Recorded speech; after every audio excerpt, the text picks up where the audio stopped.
청소년이나 키즈 연령 제한 같은 기능들이 있는데 뭐 그거랑 별개로 서버 자체에서 띄우는 팝업 광고 같은 것들이 좀 무분별하게 노출돼서 그게 좀 걱정이 많이 되죠. 그냥 의무적인 느낌이고 그래서 직접 참여하고 경각심을 일깨워주는 프로그램으로 운영되면 좋을 것 같아요.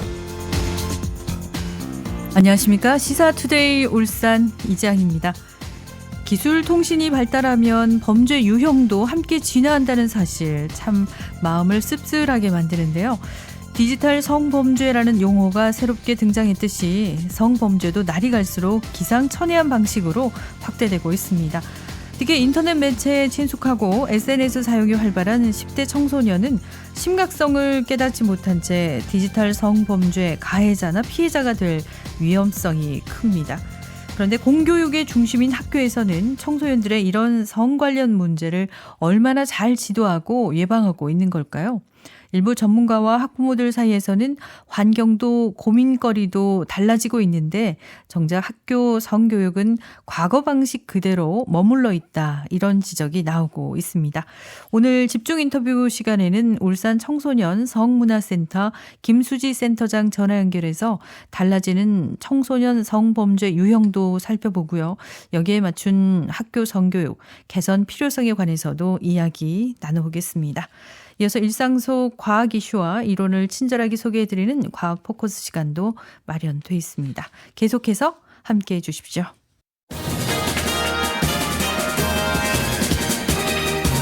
네, 울산의 정치 이슈와 정책 현안들을 살펴보는 시간입니다. 정가 소식, 오늘은 국민의힘 소속 울산시의회 안대룡 시의원과 함께합니다. 전화 연결돼 있습니다. 의원님 안녕하십니까? 예, 안녕하십니까? 네, 반갑습니다. 네, 반갑습니다. 예, 저출생 시대 임신과 출산, 육아를 지원하기 위해서 울산시도 다양한 대책을 내놓고 있습니다.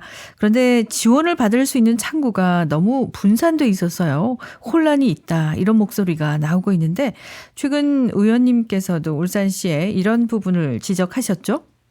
네, 사업의 내용에 따라서 신청 부서가 달라진다는 점이 가장 큰 불편함으로 꼽히고 있는데요. 네. 예를 들어서 산후조리비는 보건소에 가야 하고 출산지원금은 구군에 문의해야 하는 번거로움이 있습니다. 그러다 보니까 시민의 입장에서는 불편함이 커질 수밖에 없을 것입니다. 네, 그나마 알아보고 신청이라도 하는 가정은 다행이라고 해야 할까요?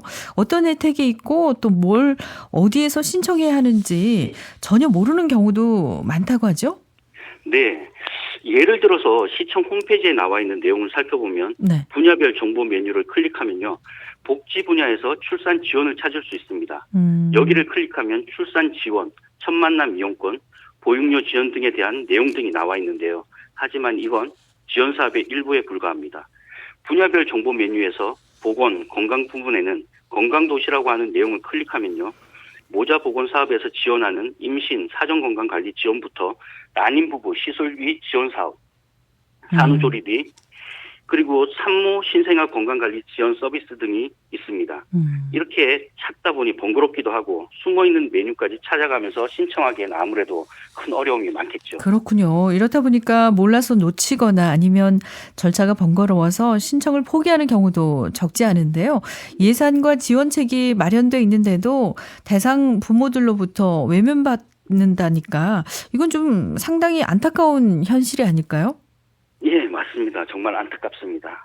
최소한 안내한 내용만이라도 충실하고 일목요연하게 되어 있어도 많은 도움이 될 거라고 생각하고 있는데요. 시민들은 지원 사업의 내용을 찾는 것에서부터 어려움이 있고요. 그리고 신청하기 위해서는 다시 여기저기를 찾아다녀야 하기 때문에 큰 불편함이 따르게 됩니다. 검색에서 한눈에 찾아볼 수 있도록 개선되어야 하고 신청 방법 또한 좀 더 간편하게 마련될 필요가 있다고 생각합니다. 그렇군요. 모든 창구를 하나로 통일하는 게 시민들 입장에서는 가장 편리하고 좋겠지만 그게 좀 힘들다면요. 적어도 뭐 임신, 출산, 육아 이렇게 분야별로는 합치면 어떨까 싶기도 한데 어떻습니까? 행정적으로 많은 무리가 따를까요? 네, 사실은 쉽지는 않습니다. 시정에 해당하는 모든 업무가 법령에 근거하고 있고 또 사용할 수 있는 예산의 범위나 사업의 내용도 근거가 있어야 하기 때문인데요. 네. 임산부 지원에 대한 내용도 모자보건법에 근거해서 지원되는 게 있고요. 저출산 고령사회 기본법에 근거해서 지원되는 것이 있습니다. 이런 부분들을 무작정 통합해서 운영하게 되면 법령에 위배되는 문제가 발생할 수밖에 없게 되는데요. 따라서 담당 부서와 함께 업무의 흐름을 면밀히 확인해서 추진되어야 합니다. 네, 근본적으로 들여다보면요. 임신과 출산, 육아 정책을 총괄하고 또 지역사회의 다양한 목소리를 한데 모을 그런 구심점이 없다는 것도 좀 고민거리가 아닐까 싶습니다. 이런 부분도 좀 개선할 필요가 있어 보이는데요. 네, 맞습니다. 당연히 개선되어야만 합니다. 만약 이런 구심점 역할을 수행하는 데 있어서 근거가 부족하다면 시의회가 그 근거를 마련해 주어야만 합니다. 개선을 위해서는 가장 먼저 울산광역시를 임산부 친화도시로 공포하고 임신, 출산, 육아 정책들에 대해서만이라도 총괄할 수 있는 컨트롤 타워를 만들어야 하는데요. 이러한 판단에 따라서 임산부 친화도시 근거가 되는 울산광역시 임산부 친화도시 조성에 관한 조례 초안을 마련하고 있고요. 관련 부서들과 함께 검토 작업에 들어가 있습니다.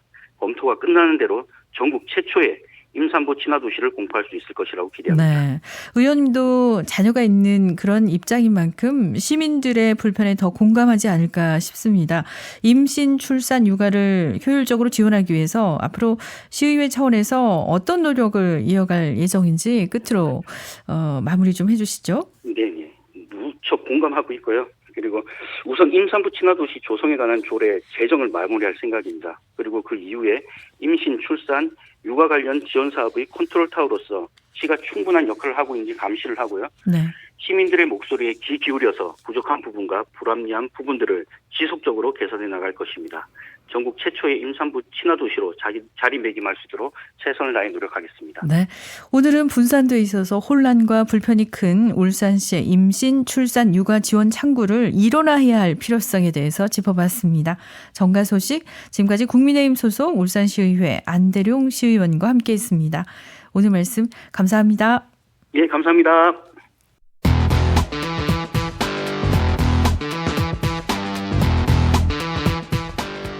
시사투데이 울산에서는 실시간 보이는 라디오도 진행하고 있습니다. 유튜브에서 KBS 울산, 시사투데이 울산 검색하시면 현재 방송을 보실 수 있습니다.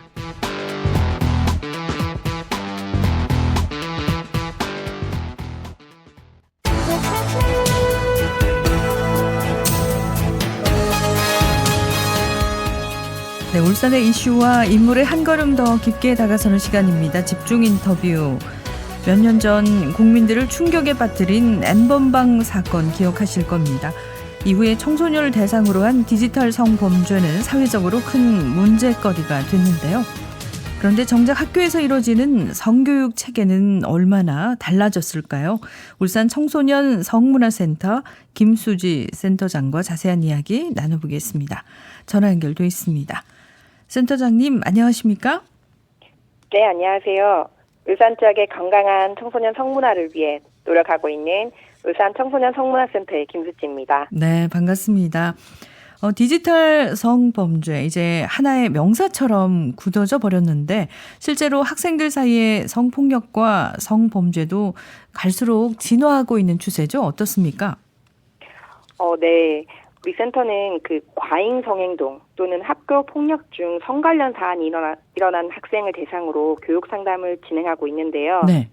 이 성상담 사업의 일환으로 2019년부터 현재까지 성폭력 가해 재발 방지 프로그램 사업을 울산광역시 교육청 위탁으로 실시하고 있습니다. 네. 과거의 의뢰 내용이 또래 안에서 성적인 말이나 언어 폭력 이런 추행이 주를 이뤘다면 최근에 의뢰되는 교육 상담 사안 대부분이 바로 디지털과 관련된 것인데요. 네. 2023년에는 특히 의뢰된 교육 상담의 70%가 디지털과 관련된 사안이었고 의뢰된 내용도 온라인상에서 성적 수치심이나 혐오감을 일으키는 언어 사용, 그런 사안부터 불법 촬영, 그리고 유포, 성적 사진 합성 등 아주 다양해졌습니다. 네.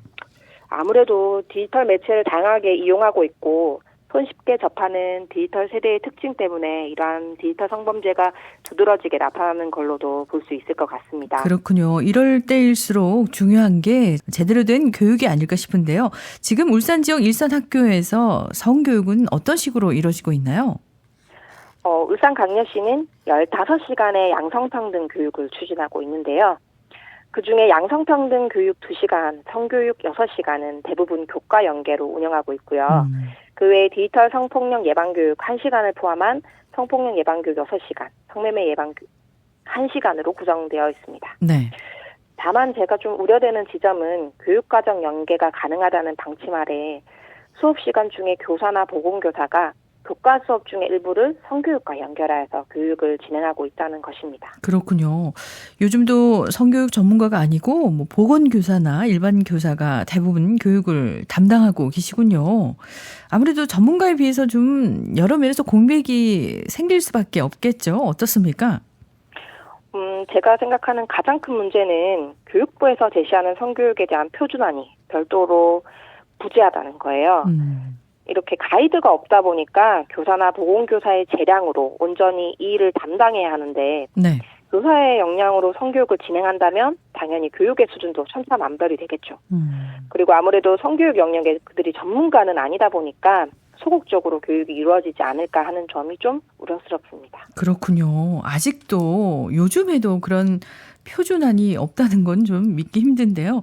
앞서서 디지털 성범죄가 갈수록 두드러진다고 하셨는데 학교에서 이루어지는 성교육이 과연 시대에 발맞춰 가고 있는지 전반적으로 좀 돌이켜 봐야 될 것 같습니다.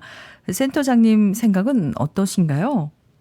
N번방 사건 이후로 디지털 성폭력 문제의 심각성과 이런 예방교육이 꼭 필요한 시기라는 건 아마 모두가 동의할 것 같아요. 네.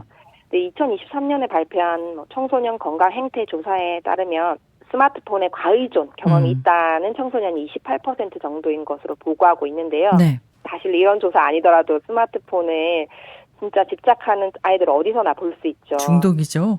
네, 예. 이렇게 이제 디지털과 가까이 있는 청소년들에게 디지털 모두 위험하니까 사용하지 마라는 방식으로 지금 교육이 좀 실행되고 있는 것 같고 이런 교육이 좀 실효성이 있을까라는 생각이 좀 듭니다. 최근에도 제가 학교에서 또래끼리는 단톡방을 만들지 마라는 교사의 지침을 받았다는 초등학생의 이야기를 들은 적이 있는데요. 네. 사실 좀 점점 교묘해지고 다양한 형태로 이 디지털 성범죄가 나타나고 있는데 구체적이고 좀 적극적으로 알려야 하는 이 시점에 학교 안에서만 문제가 일어나지 않게 하라는 이런 예방적 교육은 좀 걱정이 됩니다. 그렇군요. 물론 그렇다고 성교육이 일부러 제자리에 머물러 있는 건 아닐 텐데요. 예산 문제도 있고 또 학부모, 민원도 신경을 써야 하고 담당 교사나 학교 측에서도 나름대로 고충은 많으시겠죠? 네. 사실 울산시 교육청에서는 2021년도에 성교육이 중요하구나라는 것에 깊이 공감하면서 초등 5학년, 중등 1학년을 대상으로 성교육 집중 학년제를 실시했는데요. 네. 2년간 실시되었던 이 사업이 2023년 시의회에서 성교육 예산을 모두 삭감하면서 사업이 중단됐습니다. 사실 전국에서 가장 처음 선도적으로 실시되었던 사업이었는데 저도 개인적으로 너무 아쉽고 아이들에게는 이렇게 계속적인 문제가 발생하고 있는데 있는 사업도 없애는 이런 아이러니한 부분이 참 아쉽다라는 생각이 듭니다. 네. 또 말씀하신 대로 성과 관련된 민원은 성교육을 준비할 때 상당히 주저하고 긴장하게 하는 부분이기도 한데 학교는 성과 관련된 사안이 발생하면 매우 빠르고 민감하게 반응하는 것 같아요. 그런데 이것과는 별개로 성교육은 소극적으로 보수적으로 안 된다에 집중해서 실시되기를 원해요. 왜냐하면 일부 학부모와 보수단체의 성교육 반대 민원의 부담감이 너무 높고 몇 주간 이어지는 민원 폭탄의 대상이 될 수도 있기 때문입니다. 실제로 우리 성문화센터도 성평등이라는 단어를 사용했다고 해서 몇 년 전에 2주 정도 업무가 마비될 정도의 민원 폭탄이 있었던 적이 있습니다. 그렇군요. 네, 이런 형태의 민원을 학교나 교사가 감당하기는 참 어려운 일인 만큼 보수적인 형태의 성교육을 벗어나기는 어려운 것이 현실이라고 할 수 있겠네요. 네, 이럴 때일수록 청소년 성문화센터의 역할도 중요할 것 같은데요. 센터에서는 학생들의 올바른 성인식을 길러주기 위해서 어떤 활동과 지원을 펼치고 있나요? 우리 센터는 디지털 성폭력 문제를 너무나 깊이 공감하고 있고요. 네. 직접적인 디지털 성범죄 예방 교육도 연령별로 대상별로 계속해서 실시하고 있습니다. 무엇보다 자각적으로 성에 대한 감수성을 키우고 서로를 존중하는 성문화를 만들 수 있도록 교육과 상담, 캠페인 활동 등을 진행하고 있습니다. 청소년의 성인식 개선을 위해서는 청소년 스스로 노력해야 되는 부분도 있지만 돕는 역할을 하는 가정의 역할이 매우 중요하다고 생각해서요. 네. 이를 위해서 계속해서 양육자 대상 성교육, 양육자 북토크 등 다양한 형태로 문화사업을 실시하고 있고요. 오는 8월 24일에는 남성 양육자와 자녀가 함께하는 남성 양육자로부터의 성이 궁금한 너에게 특강을 준비하고 있습니다. 네, 궁금해서 그런데요. 요즘 청소년들은 성교육 강의를 하러 갈 경우에 강의를 받을 때 어떤 반응인가요? 성문화센터는 성교육 체험장이 아무래도 있기 때문에 네. 신기하고 재밌다 등에 대해서 이야기할 수 있다 이런 반응입니다. 그렇군요. 예, 성교육이 그저 형식적인 시간이 아니고 건전한 성문화를 만드는 장이 되면 더 좋지 않을까 하는 생각을 가져보게 되는데 이런 측면에서 사회적으로는 또 어떤 개선과 변화가 필요할까요? 끝으로 한 말씀 덧붙여 주시죠.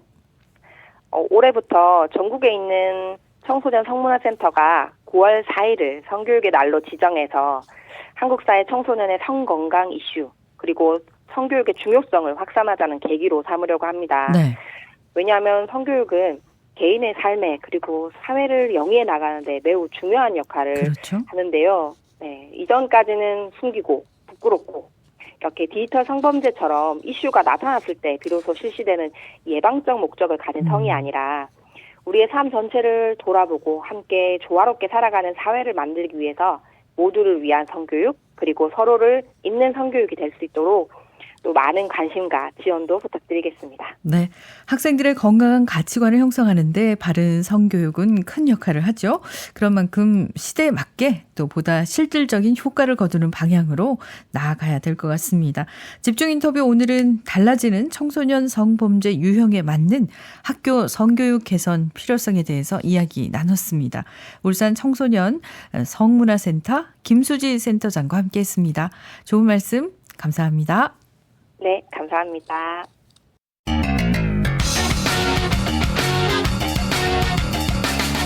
내 기분도 살리고 네 기분도 살리고 여러분의 흥은 울산의 아들 저 박성훈이 살리고 매일 아침 우리 울산 시민들을 위한 풍성한 소식은 이지양 PD가 진행하는 KBS 울산 라디오 시사투데이 울산이 책임집니다.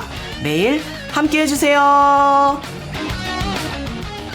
시사투데이 울산 함께하고 계십니다. 뉴스와 일상에서 접하는 과학 이슈와 이론을 알기 쉽게 이해하고 풀어나가는 시간입니다. 과학 포커스.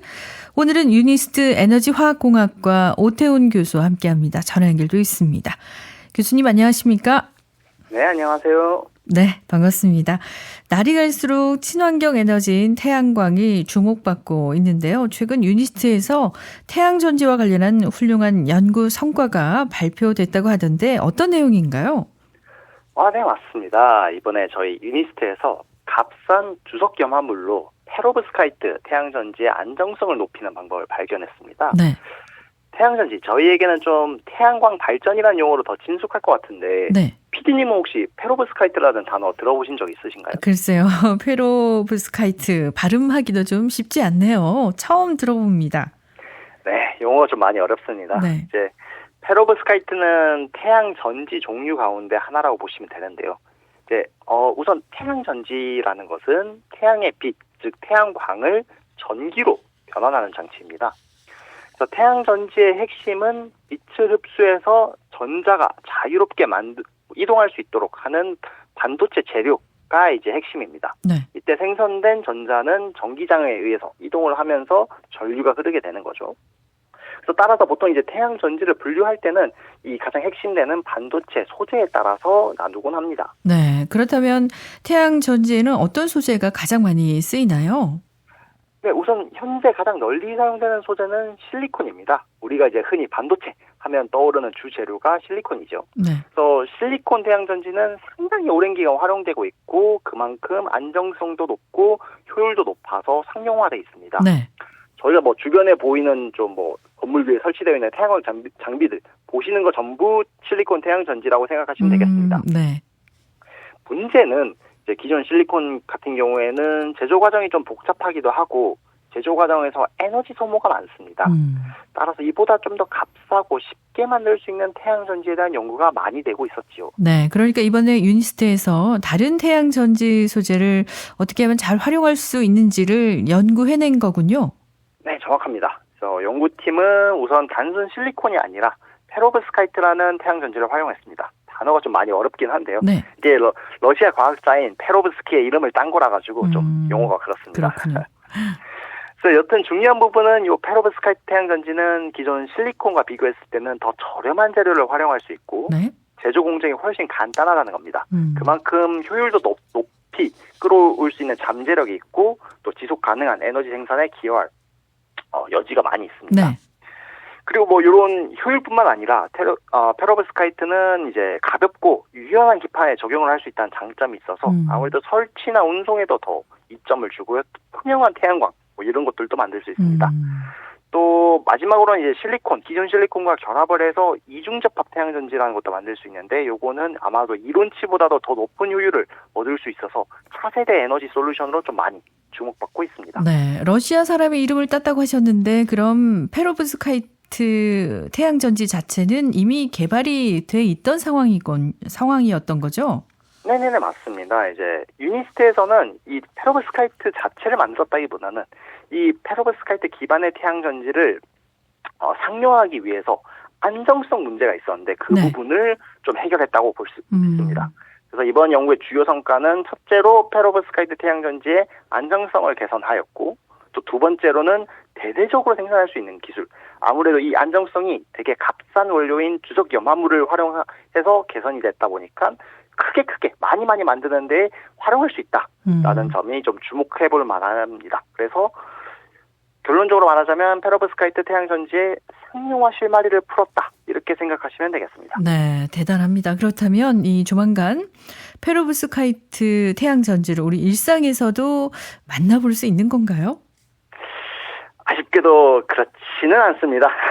쉽지 않지요. 네, 왜요? 아직 페로브스카이트가 이제 태양전지는 실용화까지 몇 가지 과제들이 해결돼야 되는데 첫째는 좀 장기적인 안정성입니다. 네. 아무래도 저희가 이제 태양광 패널을 하루 이틀 쓰는 게 아니다 보니까 기본적으로는 이 소재가 이제 습기와 산소에 취약한데 지금은 단기간 안정성이 개선이 됐지만 뭐 10년, 20년을 썼다고 했을 때 그 성능이 저하되는 문제가 있죠. 네.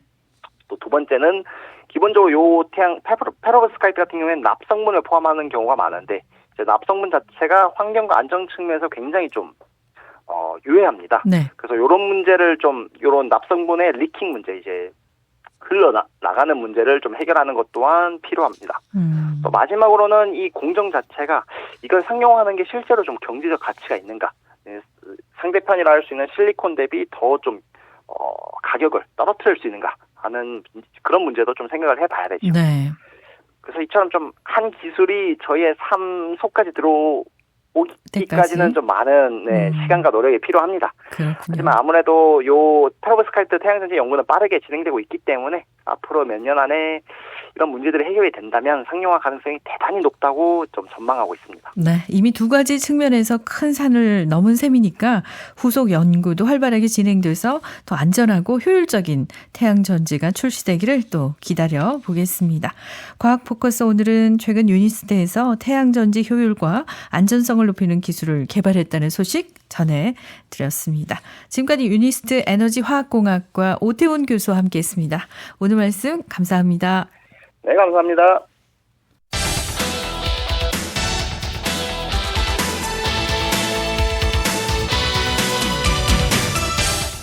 냉철한 시선, 따뜻한 마음. 매일 아침 울산의 생생한 이슈를 전해드립니다. KBS 울산 제1라디오 시사투데이 울산.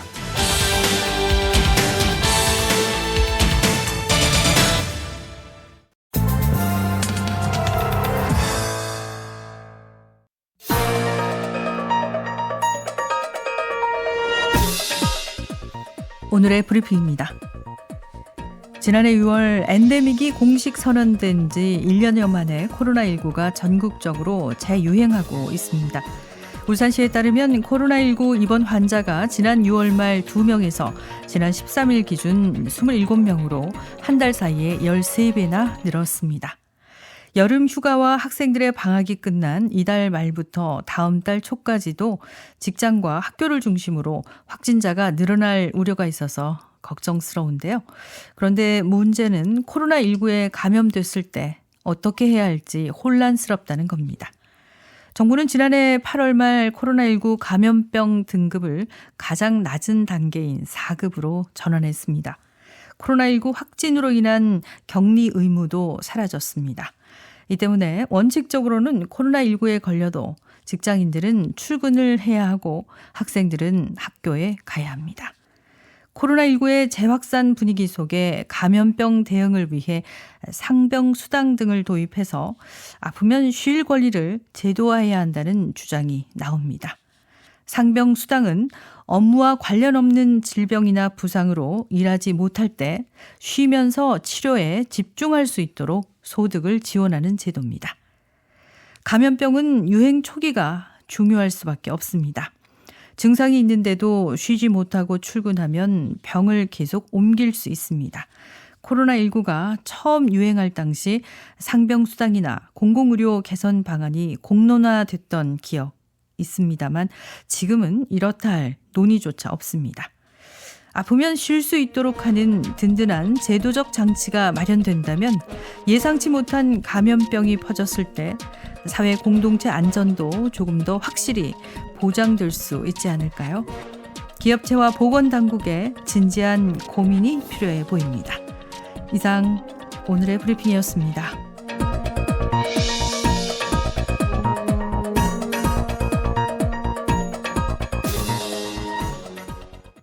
8월 16일 금요일에 함께한 시사투데이 울산, 오늘은 여기서 인사드립니다.